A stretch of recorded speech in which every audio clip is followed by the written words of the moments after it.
Madame, Monsieur, bonsoir, bienvenue dans ce journal. Voici les titres. Il est un domaine où l'on ne souffre aucune concurrence, celle du comptoir de bistrot. Ceux que l'on appelle communément les zingues sont fabriqués par une entreprise de Dax inscrite au patrimoine vivant. Romain Gouachon, Xavier Boucher et Bertrand Lachat. Soyons francs, quoi de plus réconfortant Au Grand Café, vous êtes entrés par hasard. Surtout par intempérie qu'une petite escale au bistrot. Mais surtout de pouvoir compter sur un soutien indéfectible, celui du vieux comptoir, dont le zinc patiné vous accueille sans façon, comme vous êtes. Se levait pour mieux vous voir, vous étiez beau, vous étiez bien coiffé, vous avez fait beaucoup d'effets au Grand Café. Celui-ci a de la bouteille. Voici un comptoir de la marque Nectou. Plus d'un siècle de loyaux services à la clientèle du quartier Montorgueil, cher à la ville de Paris et encore plus à Laurent, le patron.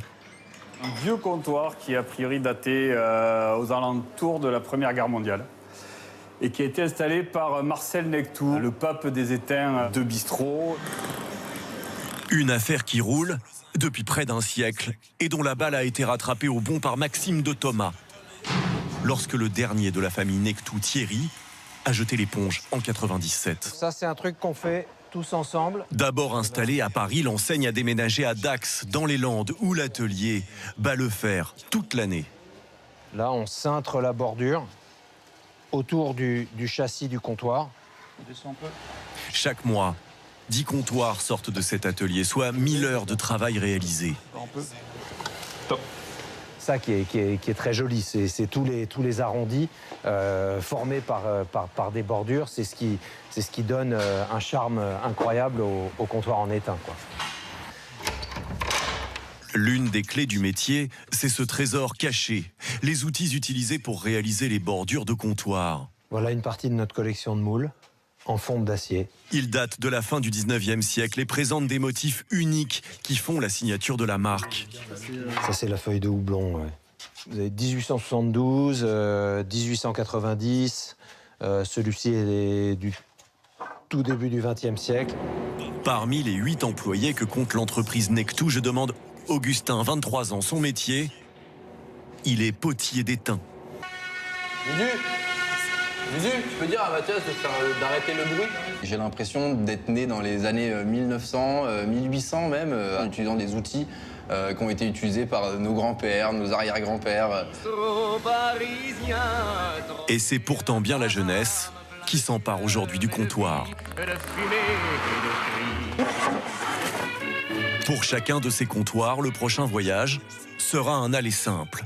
Ils s'installeront définitivement jusqu'à l'étranger, ici Stockholm, là, New York et même Singapour. Ce savoir-faire français séduit le monde entier.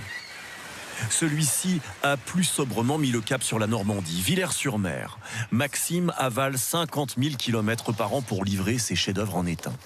Le café d'Ingrid, classé patrimoine remarquable, n'attendait plus que son comptoir Nectou. C'est le bijou de mon bar, en fait. C'est la finition totale.